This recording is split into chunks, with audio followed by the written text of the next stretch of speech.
Hello, and welcome to The Resource, the podcast propelling employer brands to recruit smarter and retain better. I'm your host, Priscilla Peters.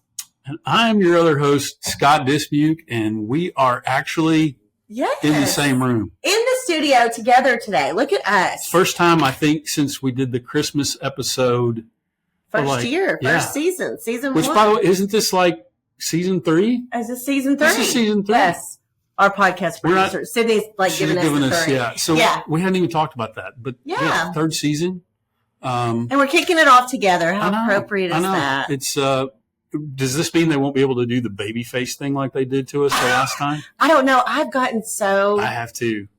Many comments about that. So we can't take credit for it. Yeah. Our podcast producer, Sydney Moore, she did the baby AI trick on us, and I about died when you said gorillas are strong. Yeah, I've had so many comments about that. It was awesome. Fabulous. It was awesome. I loved it. Okay, lots going on in the world, lots going on in trucking. I'm sure you watched every minute of the Bezos wedding. I just couldn't stop watching. I mean, Can we just take all of our friends over to Italy? Listen, was it Italy? It looks like Venice, I think. Oh, yeah, that's right. Here's what I will say about that. Well, number one, I don't care. Number one.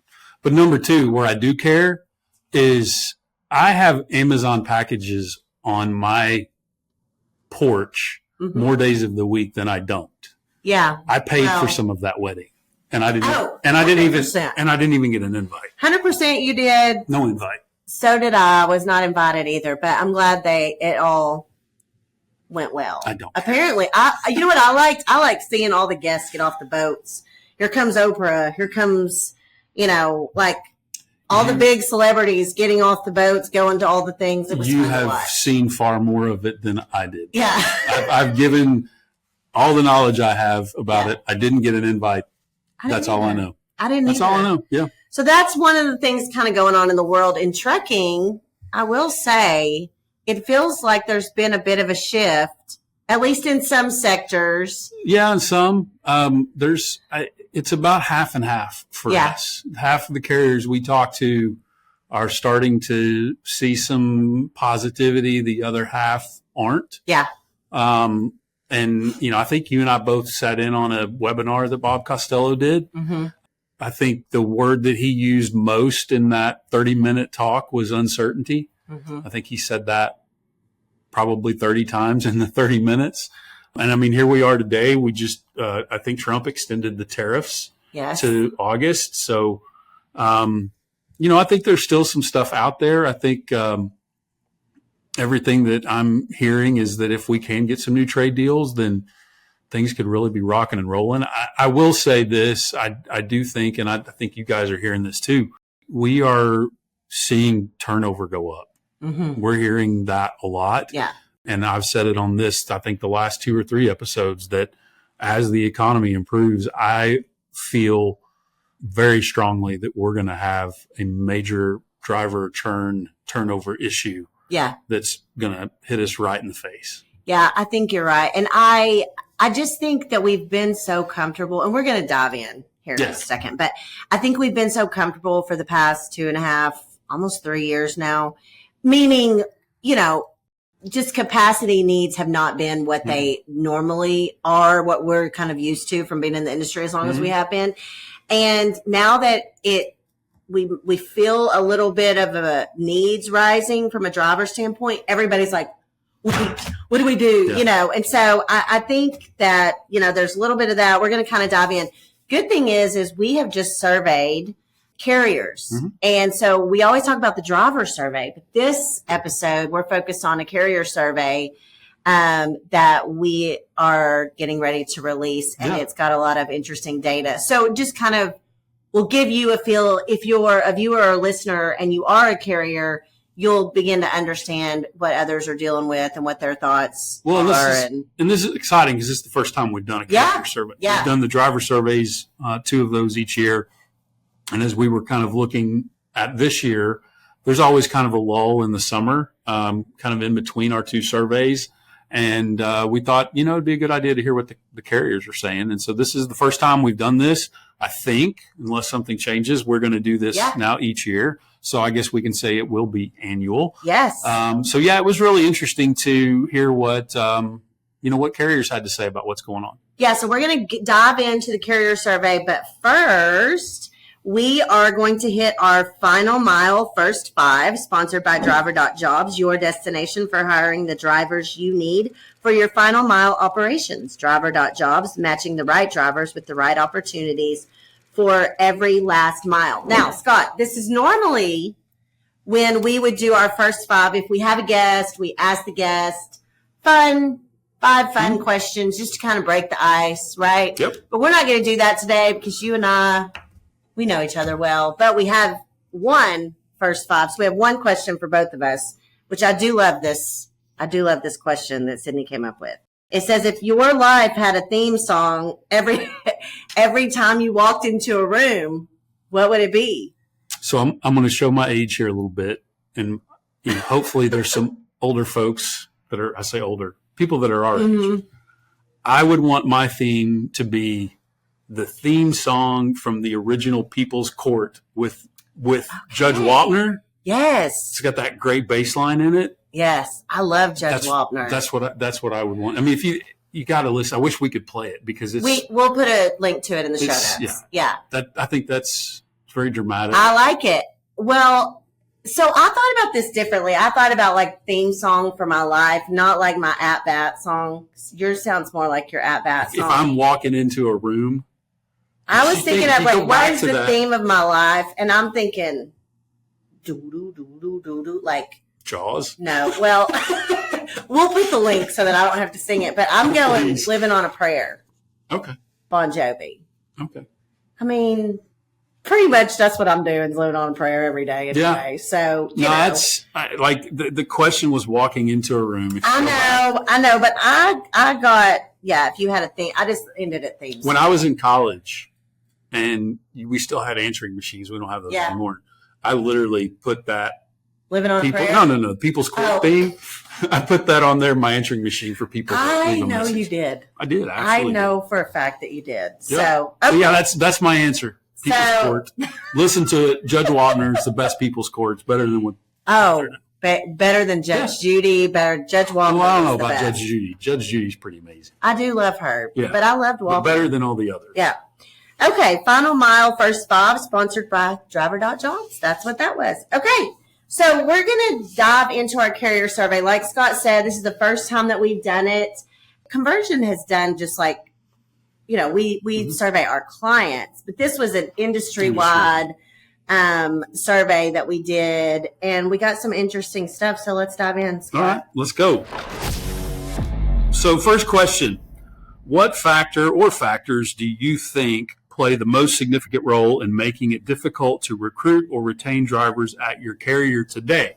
So the top 2 answers, we asked them to choose 2.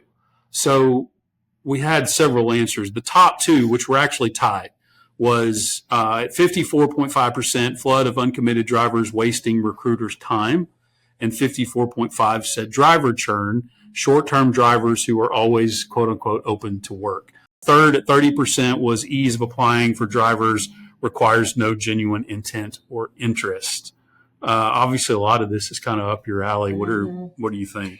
Yeah, so this whole idea of flooded with uncommitted drivers, this is something that we are hearing kind of more and more. It's almost like, you know how you will start to fill out a form for something online, like, oh, I think I might want to buy a new refrigerator. So you go and you fill out the form. You might even put the darn thing in your cart, right? Yeah. And then you're like, nah, I'm going to hang tight. But they have your information. They have your lead, if you will. But you're not super committed. You knew you weren't buying a refrigerator that day, right? I just think that there's a few things going on here. And one of the things that you should really kind of look at as a carrier is, and this comes up more than just this question in the survey, this whole idea of the quality of the drivers, meaning like the quality of the intent of the drivers. Like, do they have genuine intent? They are definitely looking for a job. They're not just scrolling, come across something, fill something out. Now, I will say that that's still a lead. Right. What you have to figure out as a carrier is, how am I going to manage those? Am I going to implement technology and try to work some of those leads to determine whether or not they have true intent? Serious or casual? Yes. Okay. Yes. And then also, like, this is one thing that I really like to remind folks of, is that genuine intent from drivers is more valuable than high volume of leads. Yeah. So, looking at your sources, trying to figure that out. So that was one of the things that they listed that was playing a significant role. Driver churn. I mean, we're going to see more and more of that, Scott. I think you're right. I think we are. We see that in the driver survey results, Mm-hmm. which is kind of interesting in this question, because we know that when we did our spring survey, we had the highest we've ever had of drivers saying that they were actively looking for a job. We also know, if you look at the fourth answer on here at 20%, was aggressive quantity over quality recruiting. We know from the driver survey, and this is going to come up too, over 90% of drivers telling us that they're being contacted by a recruiter other than the carrier that they're working for at least once a week. So I just think there's a lot, and I'm probably going to say this a lot on this episode. There's a lot in here combined with the data that we collected for the driver survey that tells me that I think we have a perfect storm on the horizon. And I don't know how close we are to that horizon. I think a lot of that's going to depend on what happens with tariffs and the economy and things like that. But I just think there's a light. There's two lights at the end of the tunnel here. Mm-hmm. One is the economy improving, and we know that's coming. We just don't know when. The other light at the end of the tunnel is a train, and that train is turnover and driver churn. Yeah. And when they get here, they're both getting here at the same time. Yeah. And a lot of people, I feel like there's like 4 or 5 things going on. And when you put them all together, when you take those puzzle pieces and you put them all together, the picture that it paints is that the real question becomes, are you ready when all of these things kind of collide together? Mm-hmm. And so anyway, I think that's a good one. We're just also a note for viewers and listeners. We're not going over every question in the driver survey. I'm sorry, carrier survey. We're just hitting kind of the high points, but we'll put the link in the show notes. Yeah, and you can download the whole report. There's other questions, like Priscilla said, that we're not going over, that there's some great stuff in here. So here's the next question that we wanted to talk about today. We asked carriers, do you plan on raising driver pay in the near future as the freight economy improves? Now, let me tell you why we asked this. So I know you guys, obviously compensation is a big deal from a retention standpoint. You're getting feedback from drivers. We asked drivers in the spring driver survey, over 50% of them said they have not received a pay raise in the past 2 years. Mm-hmm. But also being on conversations at industry events, on calls with our customers, they're asking, hey, have you heard, are people starting to raise pay yet? People are beginning to think about it because they know it's coming. Yes. Yeah. So here's how it landed. I will say this, almost 30% of them, when you combine these numbers, said that they're planning on raising driver pay in the near future. And here's how it landed. 21.82% said yes I'm going to raise pay to stay competitive in the market. So that was number one. Said 34.5% said no, it's not currently in the budget. Mm-hmm.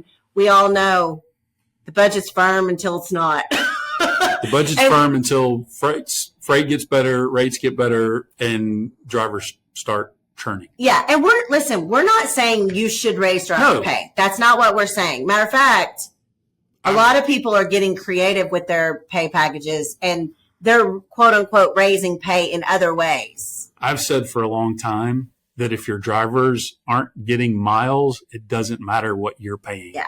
And we've seen that in the last 2 years in particular, when freight has been slow or low.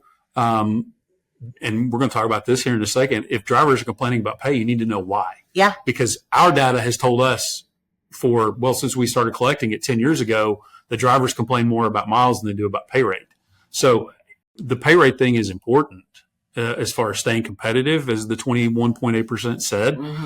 But this is, I think, going to be the beginning of the driver churn, because when that 21.8% or the roughly 30% they're telling us at some point they're going to raise pay, then that is going to go, as you well know, into the advertising, and that's going to be what really kicks this off, as far as the recruiting side of it, in my opinion, of kicks off this driver churn. And then it's going to be incumbent upon the carriers. Then how do you retain those drivers? And you have to know what specifically is a driver talking about when they're complaining about their compensation, because as our data has shown us, it's more about miles than it is about rate. Yeah. And the thing is, I mean, pay fluctuates so much depending even by geographic location. I mean, you have to know and understand every market where you're hiring drivers. What is the product you're selling? How does that stack up against what you're going up against?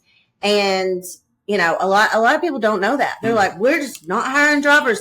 Well, that's because your pay is much lower than the competitors in that market. So I think there's a lot of things here. It is interesting that it's almost like everybody is at that point and they're trying to figure out, they're like playing cat and mouse a little bit, like who's going to raise pay first. I agree with that. And I also think that people are starting to, when you throw in the fact that we haven't raised, at least a lot of folks in the industry haven't raised pay in the last 2 years. We know that the end of this, godforsaken, how long has it been, freight recession that we've had, we know it's going to come to an end. And I think we're closer to the end of it than we are at the beginning. There's still a lot of uncertainty out there, but I think everybody knows it's coming. So people are preparing. That's, I think, logically, historically, where most people begin to prepare for the uptick in freight is, okay, now we have to raise pay. And you've said, and we hadn't really talked about this a whole lot, but you and I had a conversation the other day about local jobs. Yes. And what was it you told me? Because I think this is really key, both from a recruiting and a retention standpoint. What was it that you told me about local jobs? Yeah, so we've had more and more of our customers talking about how they're losing drivers not to other regional or dedicated or over the road jobs. They're losing them to local jobs. So the pay may be a little bit less. In some cases, arguably, like to your point, depending on how many miles they get, it may not be less. Yeah. Because of the different pay structures typically.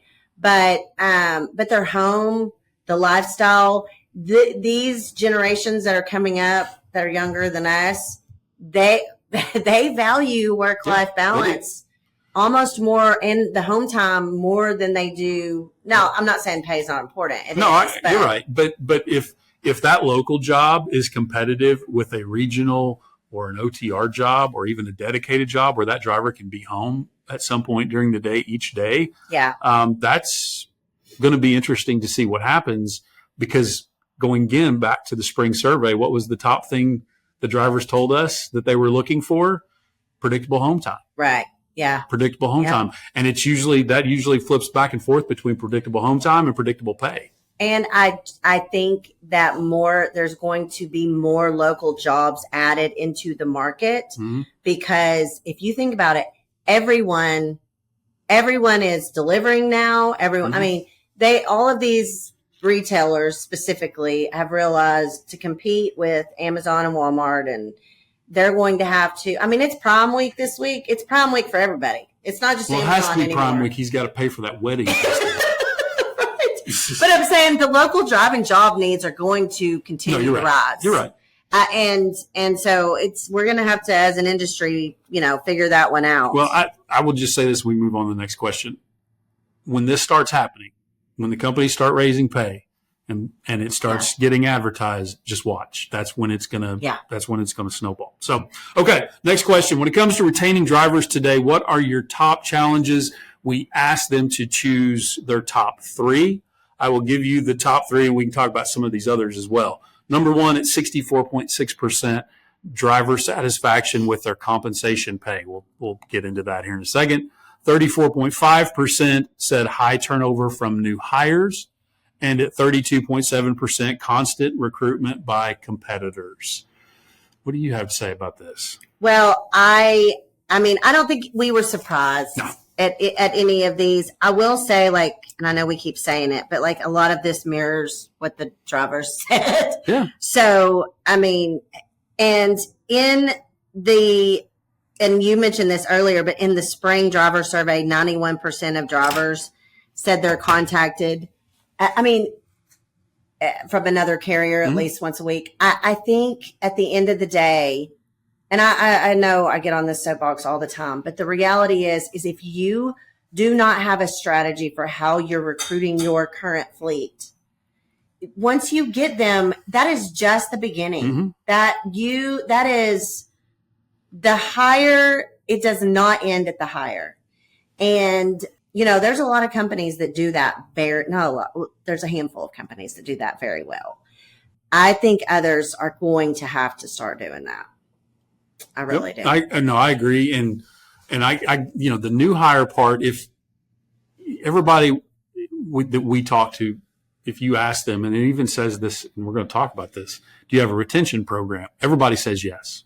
Now, the effectiveness of that retention program, the individual carriers have to, figure out how effective their programs are. I will tell you that addressing these high turnover for new hires, that first 6 months, that first 180 days is unbelievably important. If you can get them to that 180-day mark, there's a better chance that you're going to keep them for at least a year or so. And that retention program that focuses on those first 180 days with proactive communication, reaching out to those drivers, that is unbelievably key. And you guys have heard me say this on numerous episodes before: quickly identify, quickly intervene.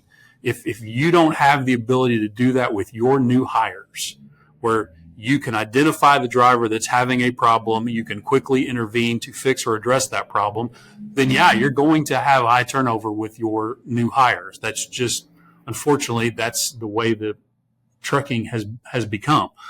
The other thing that I throw in here when it comes to the retaining side of things, based on our research, and we've done a lot of research on this, the cost per loss, not your cost per hire, but your cost per loss, which that number involves your cost per hire. The research that we've done, we've asked around, it's somewhere between $12,500 and $13,000 to lose one driver. One. So, and I think that's super conservative. You're not the first person that has told us that. It's probably higher than that. But if somebody wants to get in an argument about that, I'm happy to have that argument. But regardless, whether it's 12.5, whether it's 13, whether it's higher than that, you're losing money. And everybody is trying to save a buck right now. And I will just be blunt. The first thing that people have cut the last 2 years, retention programs. Yeah. Retention programs. So I think too, like I feel like sometimes people are like, oh yeah, we have retention, and then they move on, and my thing is what I think companies that do it really well, they have a system in place to track it really well. I know you guys offer that as part of your service, but even if they didn't use you, I'm just saying, like, you can't just have a retention committee or someone who's talking to your new drivers. You have to quantify it. You have to figure out what all the things. And over the past 2.5 years, that hasn't been as important. But I will tell you, it's going to be. I had one carrier tell me, and this was over 2 years ago. This was kind of in the middle of everything. Literally said the exact words: "We don't care about retention right now." And I was like, okay, that's fine, but you will, and you're going to pay for not caring about retention right now when this market flips, because it's coming. Okay, so we talked about retention. Let's talk recruiting. So when it comes to recruiting drivers today, this was our next question. When it comes to recruiting drivers, we asked carriers, what are your top challenges? And so these kind of go back to like the first question that we covered. 80% said lack of qualified applicants. And we'll talk about kind of our thoughts on that here in a second. 41% said unrealistic driver expectations.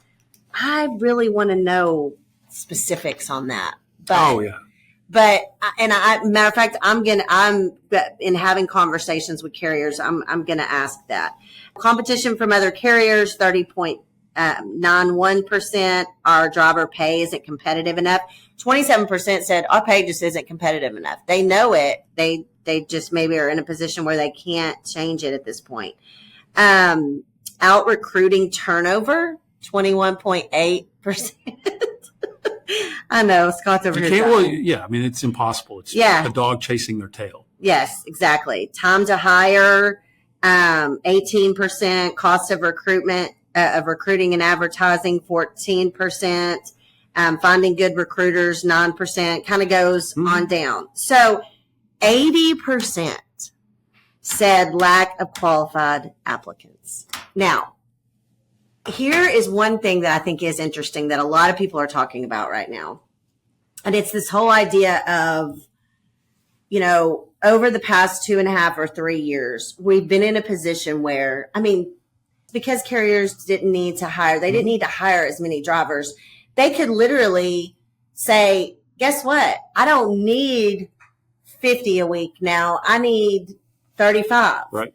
And so I can get a little more picky, if you will, and adjust my qualifications. And so most fleets that we work with have done that.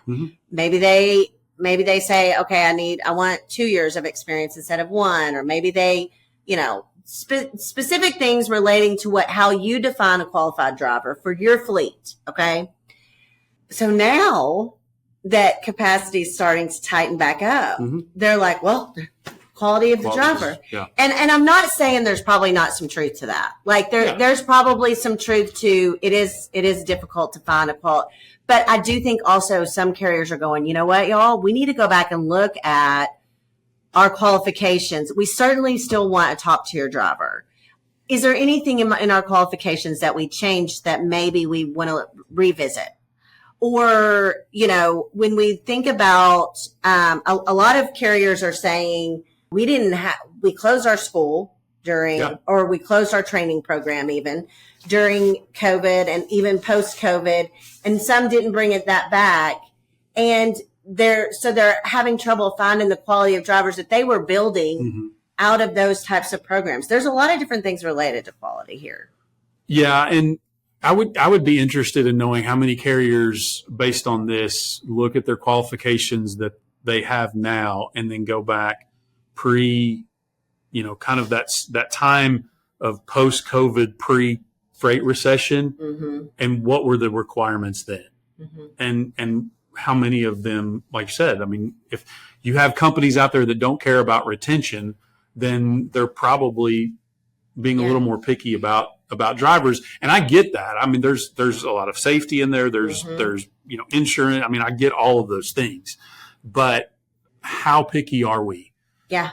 And I think too, think about it. I always like to use the dating analogy. I don't know. I just do. When you find drivers, I know, but so it's the numbers game of the number of fish in the pond has also decreased. We know that we have lost drivers to other industries, a lot of drivers during COVID, and we did a whole thing on this. We could go back and find that. Left the industry during COVID. They have not returned in many cases. So that's going to impact the quality of drivers as well. And remember Bob Costello, when he was talking about drivers as well, what was, talking about the English proficiency, that we know that has already begun to sideline a lot of drivers. And then was it the B1 drivers that he talked about coming across the border? This really stood out to me. If you haven't seen Bob's webinar that he did last week, I suggest you do it. But he talked about those drivers normally cross the border 2 or 3 times a week.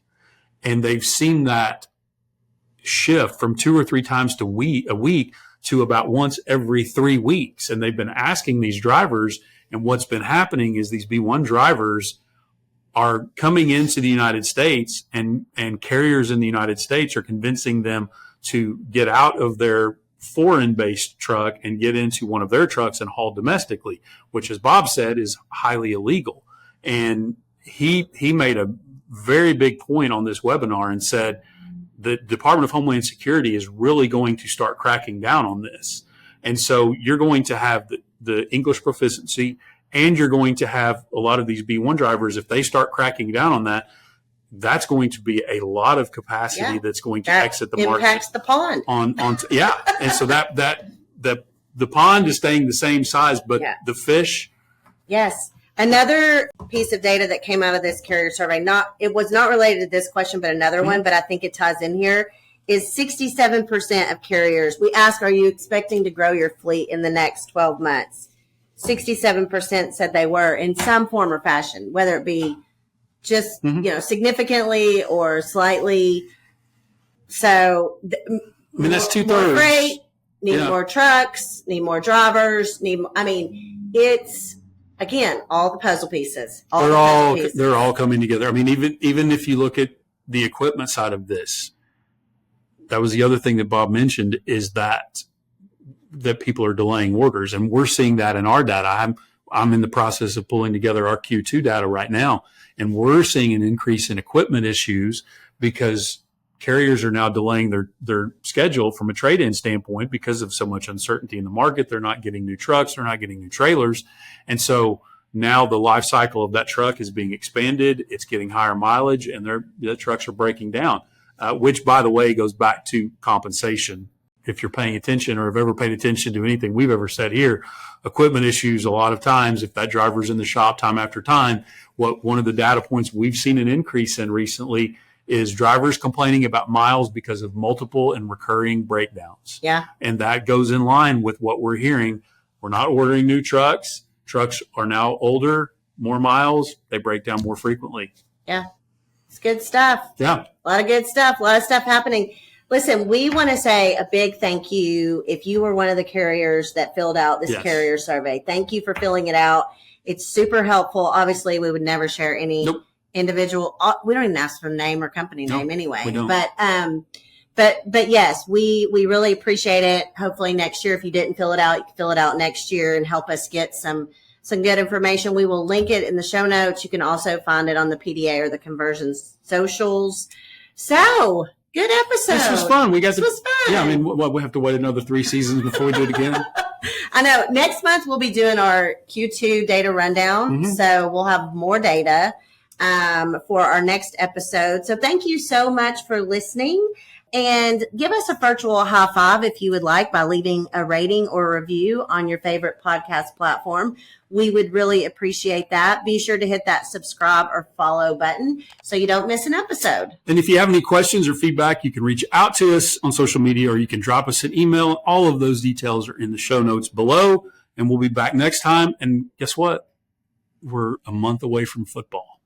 That's all I will say. We're a month away from football. Yes. And then we can start talking about football. We don't have to talk about Jeff Bezos' wedding anymore. So anyways, we'll be back next time with more data, insights, and a little bit of fun to help you ace your recruiting and retention game. Thank you guys very much, and we'll see you next time.